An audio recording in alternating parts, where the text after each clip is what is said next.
하나님께 올려드리겠습니다. 하나님 좋습니다. 감사합니다. 사랑합니다. 하나님이 하시면 무엇인지 다 이루어집니다.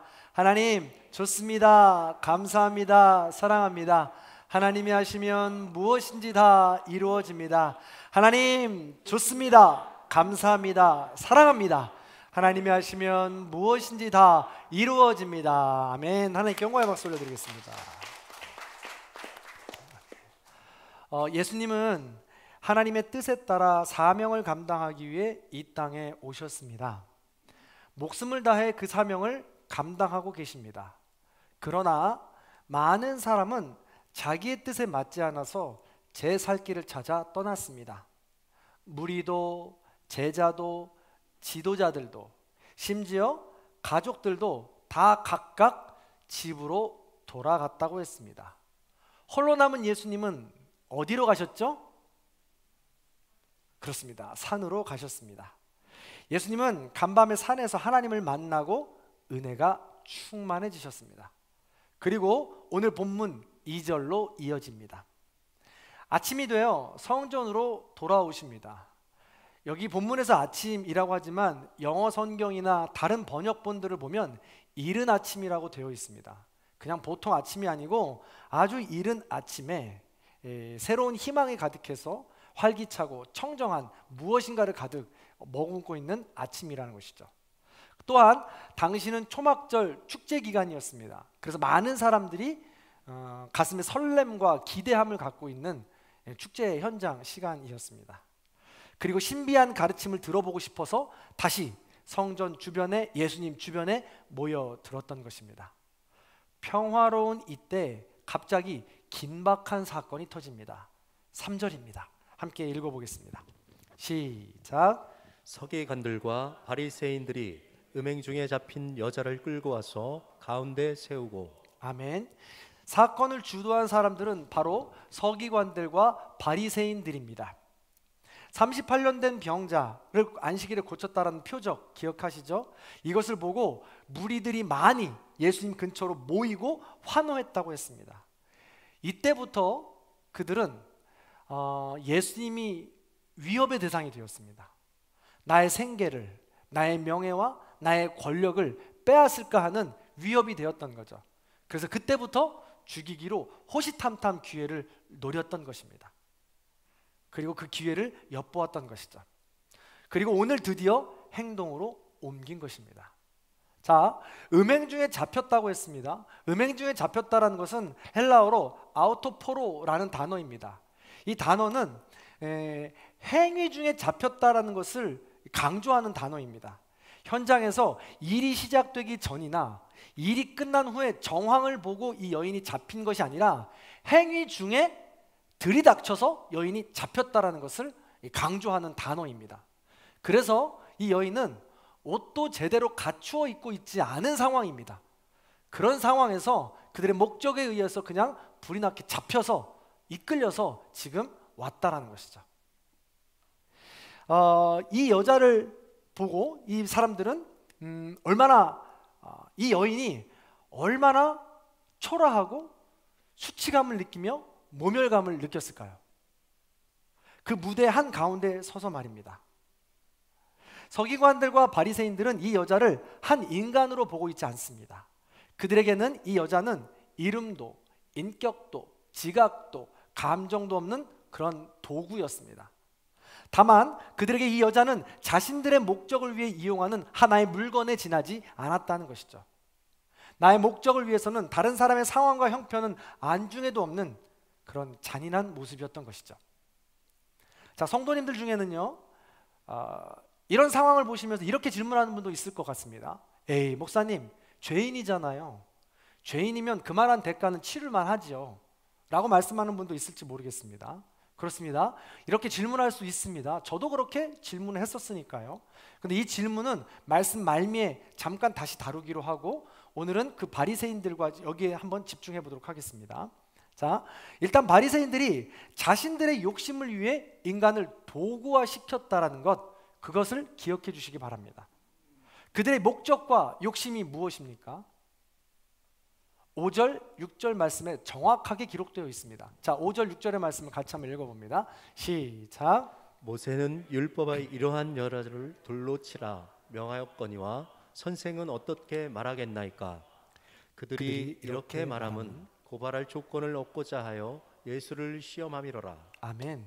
그들이 가늠한 여인을 데리고 온 이유는 예수님을 시험하기 위해서였습니다. 내용은 이렇습니다. 유대 율법상 가늠은 중죄였습니다. 당시 랍비들을 통해서도 그렇고 우상 숭배, 살인, 간음, 이것이 3대 중범죄 중에 하나였는데 이 범죄가 발생되면 그냥 죽여도 됐습니다. 사형이었습니다. 여러분 여러분 성경책을 찾아보시면 그 5절 앞에 보면 기역, 니은 혹은 1, 2, 3 이렇게 해서 번호가 매겨져 있을 겁니다. 잠깐만 성경책을 보시죠. 여러분 가지고 있는 성경책 어떻게 있으십니까? 네. 얼마나 중요한 것인지 율법과 연결되어 있는 건데 레위기와 신명기가 있지만 레위기 말씀만 한번 살펴보도록 하겠습니다.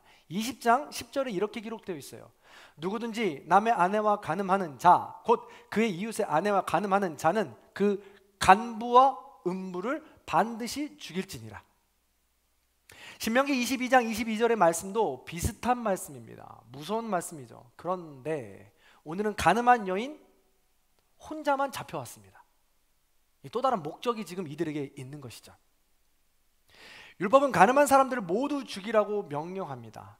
미슈나라는 율법에 보면 이들을 사형하는 법까지 아주 적나라하게 기록이 되어 있습니다. 오늘 돌로 쳐 죽이라는 것은 간음의 종류도 여러 가지가 있는데 그 여러 가지 종류 중에 또 여러 가지 형벌 중에 하나를 매치시켜서 돌로 쳐 죽여라 라고 지금 이야기하고 있는 것입니다.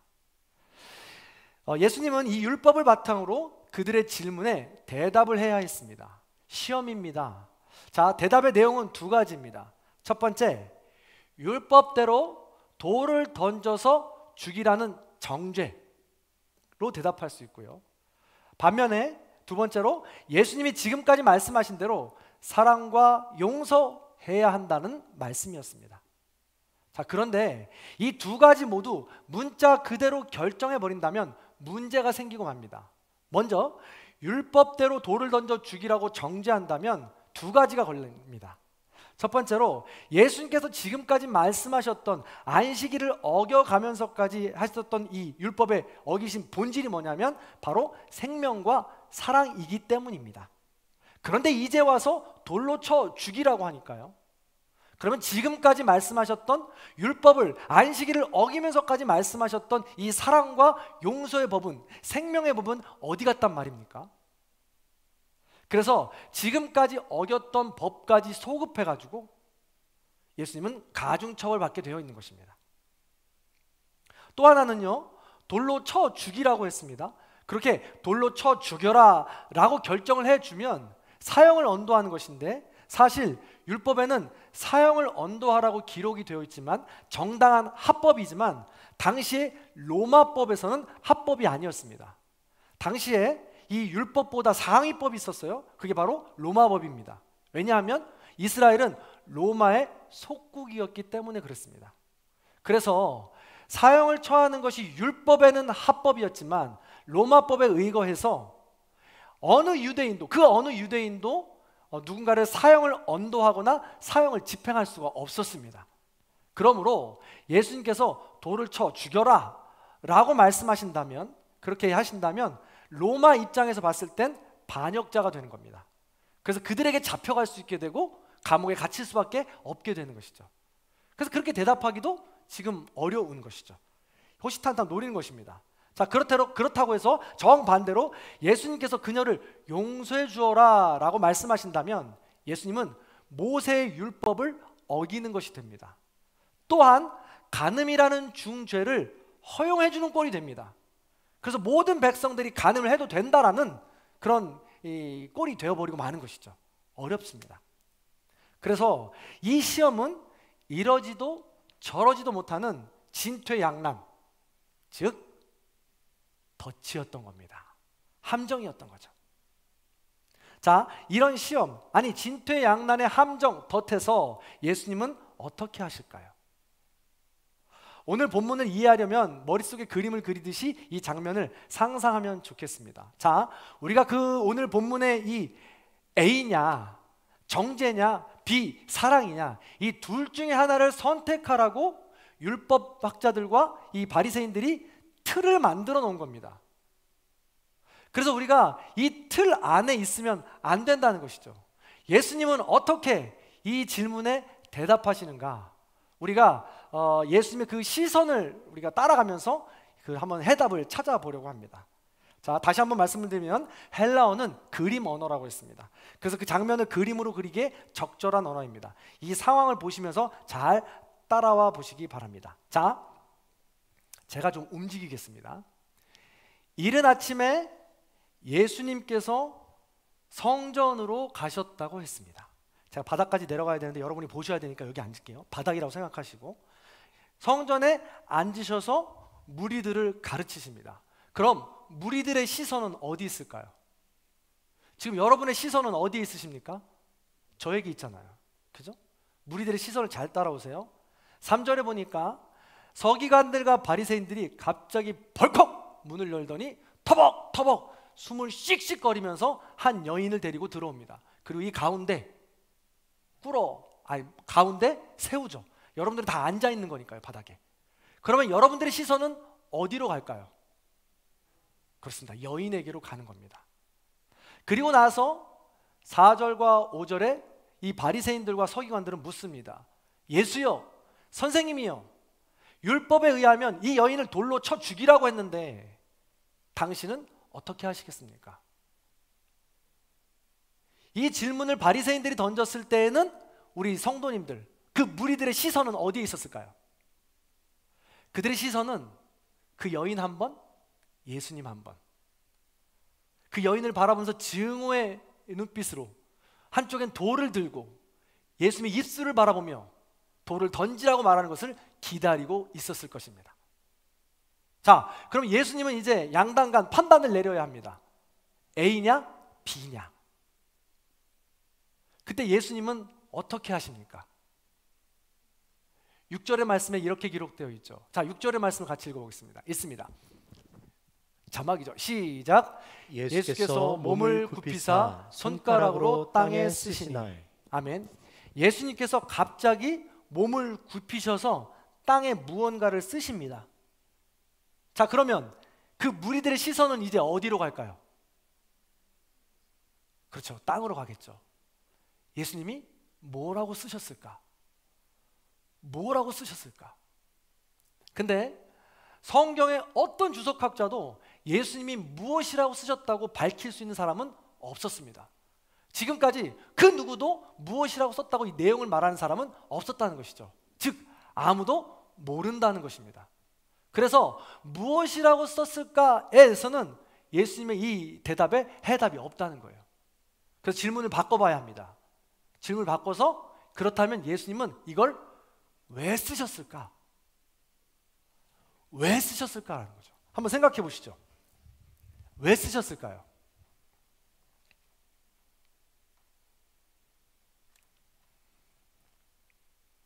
여러 가지 설이 있지만 가장 은혜롭고 합리적인 것은 무리들의 시선입니다.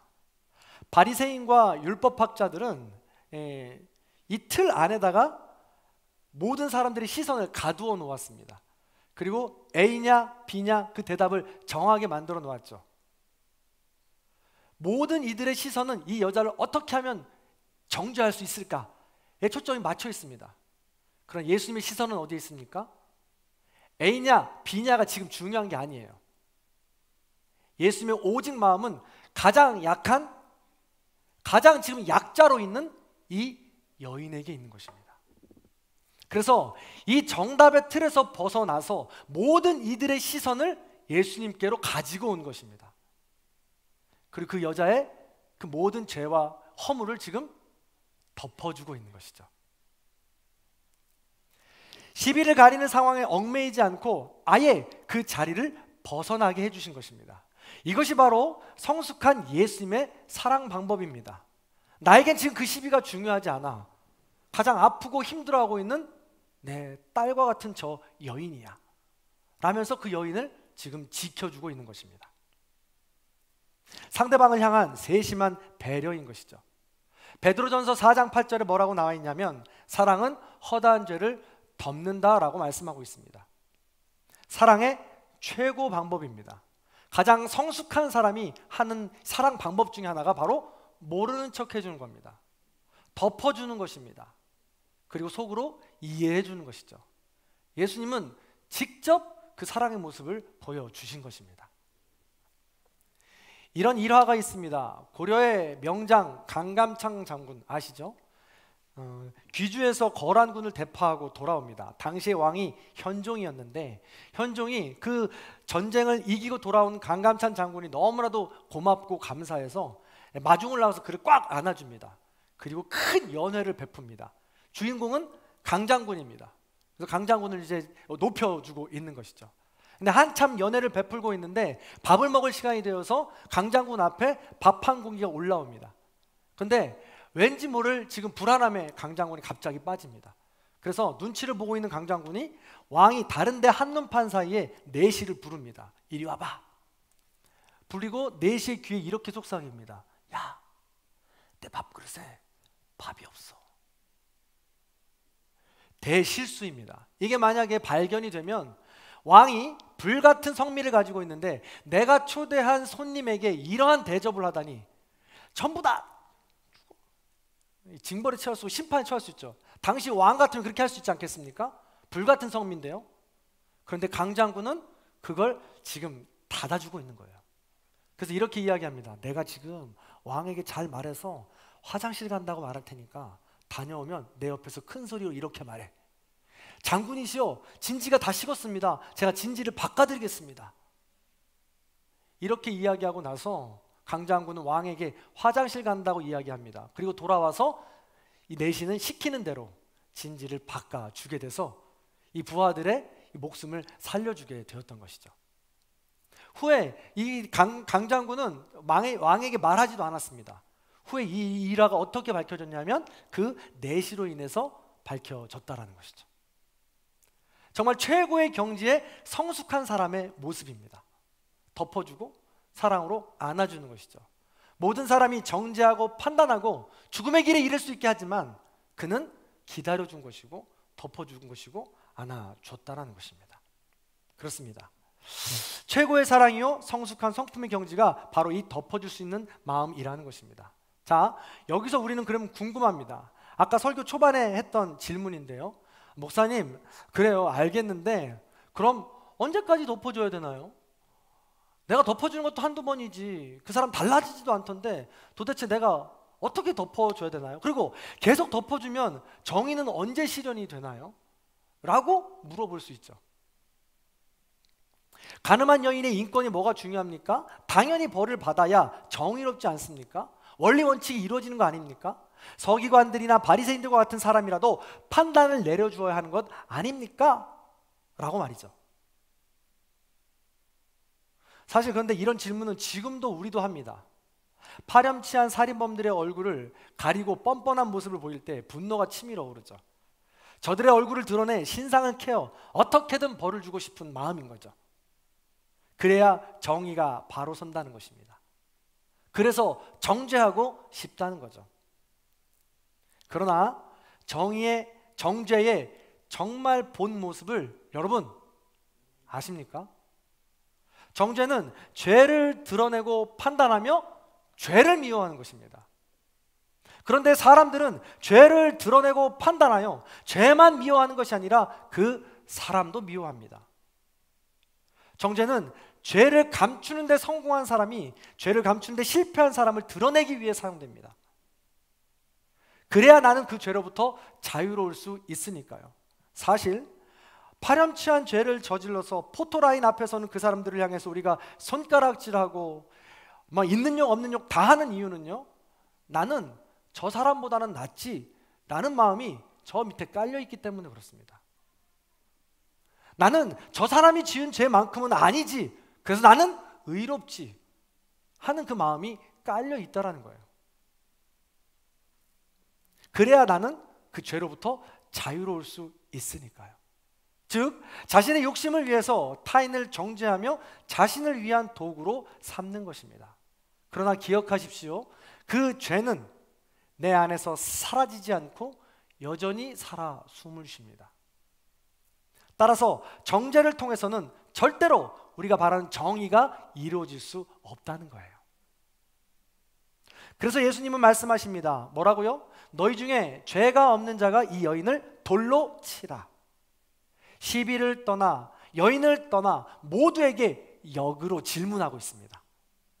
모든 사람의 시선이 이 여인의 정죄, 죽음에 향해 있는데 예수님은 그 모든 시선을 지금 바깥으로 분산시키고 있습니다. 그리고 우리 안에 내면을 바라보게 하고 있다는 것이죠. 예수님의 높은 경지의 그 사랑은 여기서 멈추지 않습니다. 생각해 보세요. 예수님이 이렇게 질문하실 때 그럼 그 무리의 시선은 어디로 갈까요? 자, 다시 한번요. 너희 중에 죄 없는 자가 저 여인을 돌로 쳐 죽여라 라고 했을 때 여러분의 시선은 어디로 가겠습니까? 지금 돌을 들고 있는 모든 무리가 아마 옆에 있는 옆 동네 사는 김 씨를 보고 있을지도 모르겠어요. 저 A 동네에 살고 있는 박 씨를 보고 있는지도 모르겠습니다. 저 박 씨는 죄가 없나? 저 김 씨는 저런 죄 짓고 있는 거 내가 다 알고 있는데 돌 던질 수가 없지 라고 하면서 서로의 눈치를 보고 있었을 것입니다. 그리고 점점 서로의 얼굴이 발갛게 달아올랐겠죠. 그러면서 점점 어른부터 시작해서 젊은이까지 한 사람씩 그 자리를 떠나게 된 것입니다. 너무 놀라운 것은요, 예수님은 그때도 다시 몸을 굽히십니다. 그리고 땅에 글을 쓰시죠. 무엇이라고 쓰시는지가 중요한 게 아니라 왜 지금 몸을 굽히시는지가 중요합니다. 예수님은 그 여인의 죄도 덮어주시지만 정죄하려고 돌을 들고 있는 그 모든 사람도 용서하시겠다는 거예요. 모른 척 해주시겠다는 것입니다. 그러니 그 정죄와 판단을 멈추라고 지금 예수님은 말씀하고 있는 것이죠.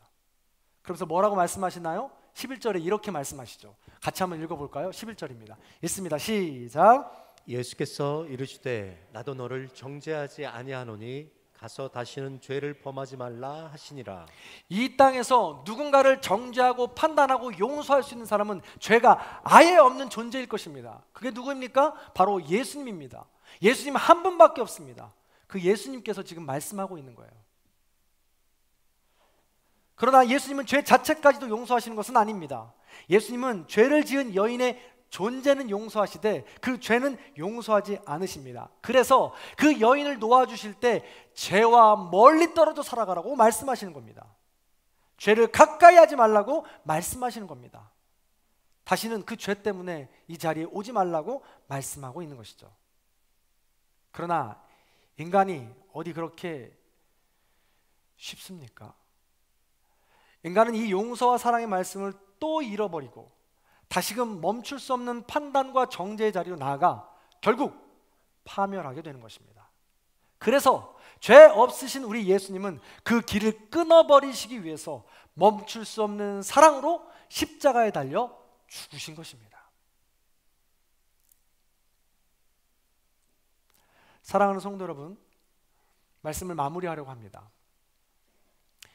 아프리카에 스프링벅이라는 이 동물이 삽니다.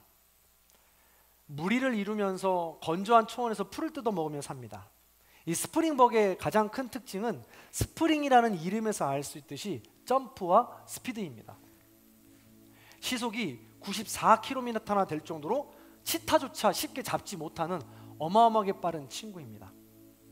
그런데 스프링벅이 종종 집단 떼죽음을 위해 발견이 되었습니다. 집단 떼죽음을 당하는 것이 발견되었어요.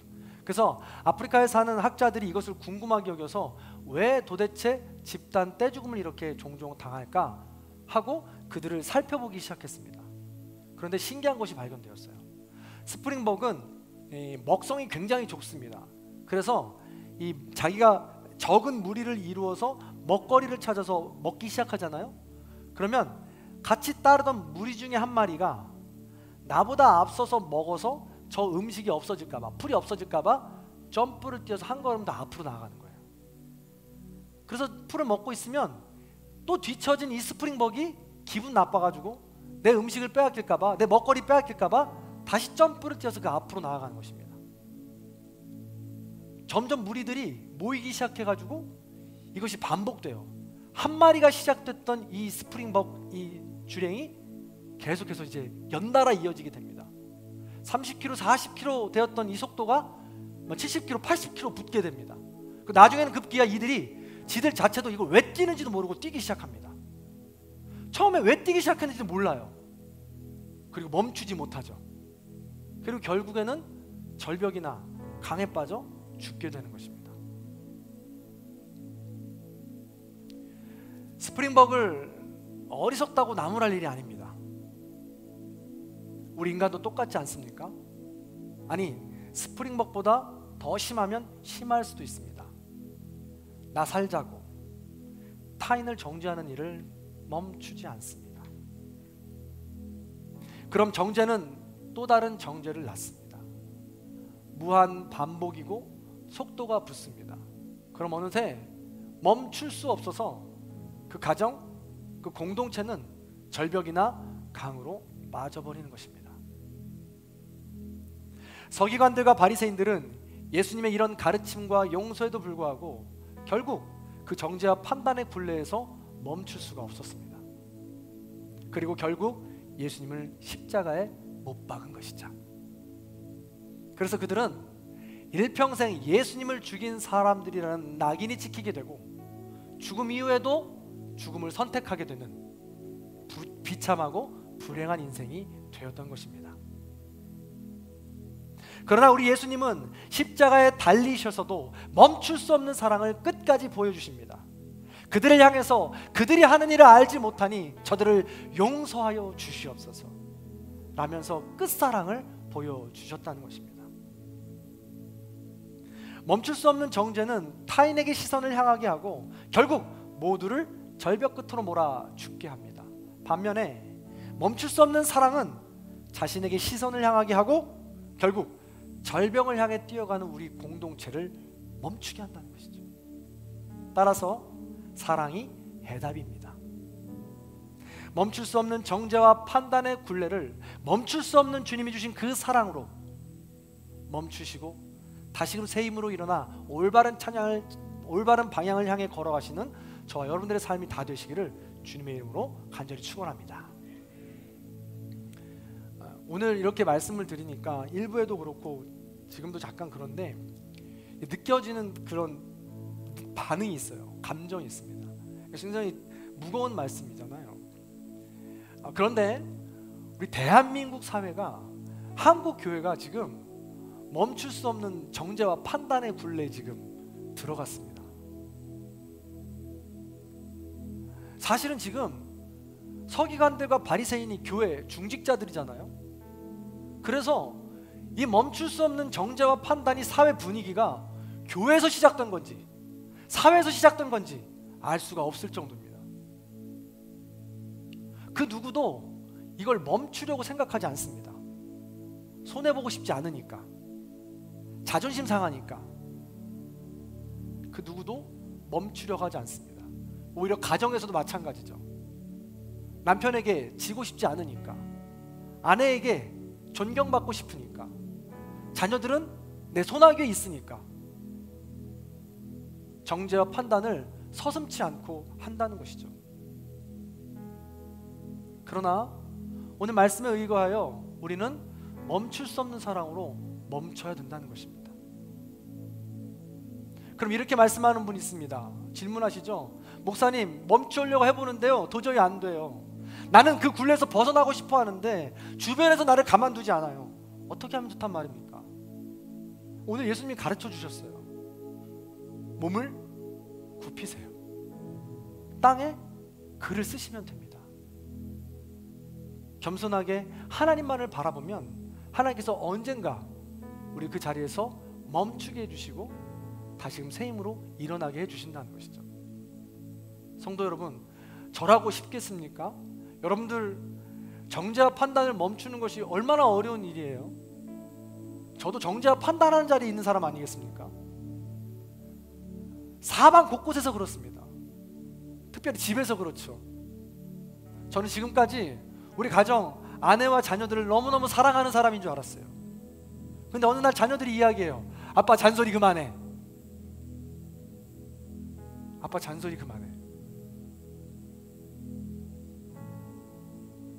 목사의 자녀로 잘 자랐으면 하는 바람에 그 이야기, 정죄와 판단이 잔소리가 되었던 것이고, 그 아이들을 오히려 무한 반복의 굴레로 지금 밀어넣고 있었던 것이죠. 어떻게 멈춥니까? 몸을 굽혀야죠. 예수님만 바라봐야죠. 모든 시선을 하나님께 두어야죠. 그렇게 될 때 그 굴레를 멈출 수 있는 거죠. 저희 가정만 그럴까요? 저희 교회만 그럴까요? 다 그렇지 않겠습니까? 한국 사회가 그런데. 그리고 우리 전국교회 꼭 부탁드립니다. 우리 교회가 이 산을 넘지 않으면, 이 부분을 넘지 않으면 절대 다시 부흥할 수 없습니다. 사람의 본성이기도 해서 가정이나 개인이나 각 교회나 한국 사회나 누구나 다 이 과정을 겪게 마련인데, 이 과정을 통과한 공동체만이 부흥할 수 있고 회복이 될 수 있는 겁니다. 우리 공동체도 어김없이 여기에 걸려 있는 거죠. 그래서 바라기는 이 정죄와 판단의 굴레 속에서 벗어나 멈추고 하나님만을 바라볼 수 있는 저와 여러분들의 가정, 우리 교회가 될 수 있기를 주님의 이름으로 간절히 축원합니다. 그 마음을 담아서 우리 찬양했으면 좋겠어요. 가사를 잘 생각하시면서 주님, 멈출 수 없는 사랑 주소서. 나에게 주시는 말씀이고 내가 해야 되는 결단의 찬양입니다. 그런 마음을 가지고 우리 함께 오직 몸을 굽혀 하나님께 집중하며 찬양하겠습니다. 멈출 수 없는 사랑 주소서. 끊을 수 없는 사랑 주소서. 십자가에 달린 주님 계시니 그 누가 이 사랑 끊을. 멈출 수 없는 사랑 주소서. 끊을 수 없는 사랑 주소서. 주께서 주신 비전 그 말씀 있으니 주가 명하신 길 걸어가리. 주님의 나라 영원하며 주님의 영광 무궁하리. 나그네된 나의 삶, 나그네된 나의 삶 감사하리. 마음 다해 주님을 찬양해. 멈출 수 없는 사랑 내게 주소서. 아버지의 눈물 그 사랑을 끊을 수 없는 사랑 내게 주소서. 십자가에 달린 그 사랑 멈출 수 없는 사랑 내게 주소서. 아버지의 눈물 그 사랑을 끊을 수 없는 사랑 내게 주소서. 십자가에 우리 두 손 들어 찬양합니다. 멈출 수 없는 사랑, 멈출 수 없는 사랑 내게 주소서. 아버지의 눈물 그 사랑을 끊을 수 없는 사랑 내게 주소서. 십자가에 우리 마지막으로 한 번만 더 간절한 마음으로 멈출 수 없는 사랑 주시옵소서. 멈출 수 없는 사랑 내게 우리 가정 가운데 주소서. 우리 교회 가운데 허락하여 주시옵소서. 아버지의 눈물 그 사랑으로 멈출 수 없는 정죄와 판단을 끌어버리게 하여 주시옵소서. 십자가의 그 사랑이 나의 마음속에 우리의 가정 가운데 우리 교회 가운데 일터 가운데 넘치게 하여 주시옵소서. 아멘. 우리 말씀을 기억하며 함께 기도하는 시간 갖도록 하겠습니다. 하나님, 정죄와 판단으로 인해서 나를 보호하기에 급급했습니다. 그것이 내가 죽어가는 것인지도 모르고 정죄와 판단을 통해서 나를 죽어가고 있었습니다. 그런 나를 용서하여 주옵시고 멈출 수 없는 사랑, 끝없는 십자가의 사랑으로 다시금 내가 살아날 수 있도록 인도하여 주옵소서. 내가 속한 가정이, 교회가, 공동체가 살아날 수 있도록 멈출 수 없는 사랑을 부어 주시옵소서. 멈추지 못하는 나를 긍휼히 여겨 주시옵소서. 우리 그런 마음 가지고 나와 우리의 가정과 교회를 위해서, 나의 일터를 위해서 다 함께 합심하여 기도하겠습니다. 주여, 할렐루야. 사랑이 많으신 하나님 도와주시옵소서. 멈출 수 없는 정죄와 판단으로 우리 한국 사회가 갈 길을 잃었습니다. 언제 멈출지 모르는 그 정죄와 판단을 인하여 그 공동체가 무너진 삶을 살아가고 있습니다. 그런 우리를 용서하여 주옵소서. 그런 우리를 긍휼히 여겨 주시옵소서. 아버지, 정죄하고 판단하는 그 자리에 우리가 멀어지게 하여 주옵소서. 아버지, 그런 정죄와 판단의 자리는 멈추지 않고 가속도로 그치는 자리입니다. 우리 모두가 축복의 통로가 되어서, 믿음의 통로가 되어서 그 자리에 있을 때 아버지 하나님 그 사랑으로 그 무에 긁을 수 있도록 인도하여 주시고, 강으로 절벽을 하는 그 모든 무리들이 다시금 나로 하여금 살아나는 놀라운 역사가 일어날 수 있도록 주님 인도하여 주시옵소서. 주님이여, 이미 가속도가 붙어서, 이미 속도가 붙어서 내 힘으로 어떻게 할 수가 없습니다. 그럼 우리를 용서하여 주옵소서. 그럼 우리를 불쌍하여 주옵소서. 우리 삶 가운데 바라볼 수 있도록 인도하여 주시고, 하나님 그 사랑을 말미암아 아버지 멈출 수 없는 모든 것들이 멈춰지게 하여 주시고 다시 우리가 회복될 수 있도록 인도하여 주시옵소서. 사랑이 많으신 하나님, 내가 옳다, 내가 맞다, 나의 정당화를 위해서 혹은 사랑한다는 명목하에 우리는 끊임없이 누군가를 정죄하고 판단하고 있습니다. 우리의 가족을 정죄하고 판단하며, 우리의 성도들을 정죄하고 판단하며, 우리가 함께하고 있는 모든 이웃들과 공동체에서 정죄하고 판단하고 있습니다. 그것이 나를 포함하여 모두가 죽는 길인지도 모르고 정죄와 판단을 임싸고 있습니다. 그런 우리를 주님 불쌍히 여겨 주시옵소서. 긍휼히 여겨 주시옵소서. 주님, 멈추고 싶습니다. 주님, 이제 그 정죄와 판단에서, 그 굴레에서 나오고 싶습니다. 아버지 하나님, 우리를 불쌍히 여겨주시고 우리와 함께하여 주시옵소서. 멈출 수 없는 그 사랑을 날마다 기억하며 날마다 몸을 굽혀 주님께 시선을 향하게 하여 주시옵소서. 그리하여 멈출 수 없는 정죄와 판단에서 멈출 수 없는 사랑으로 다시금 새 힘 얻고 주님을 향해 방향을 옮길 수 있도록 주님 인도하여 주시옵소서. 그리하여 나로부터 우리의 가정이 살아나기 원합니다. 나로부터 우리의 구역이, 나로부터 우리의 교회가, 나로부터 우리의 일터가 살아날 수 있도록 인도하여 주시옵소서. 멈출 수 없는 그 사랑이 우리 가운데 넘쳐나서 우리가 모두가, 우리 모든 성도님들이 각자의 삶의 자리에서 축복의 통로가 될 수 있도록 인도하여 주시옵소서. 주님께서 함께 하실 줄로 믿습니다. 내 힘으로 되지 않사옵나니 주님 함께하여 주시옵소서. 지금은 우리 주 예수 그리스도의 은혜와 하나님 아버지의 극진하신 사랑과 성령님의 감화감동 교통하심의 역사가 멈출 수 없는 사랑으로 멈출 수 없는 정죄와 판단을 벗어나기를 원하고 결단하는 우리 모든 성도님들 머리 위에, 원근 각처에 터져 있는 자녀들과 부모님들 위에, 이 나라 이 민족 위에 이제로부터 영원토록 함께 하시기를 간절히 축원하옵나이다. 아멘.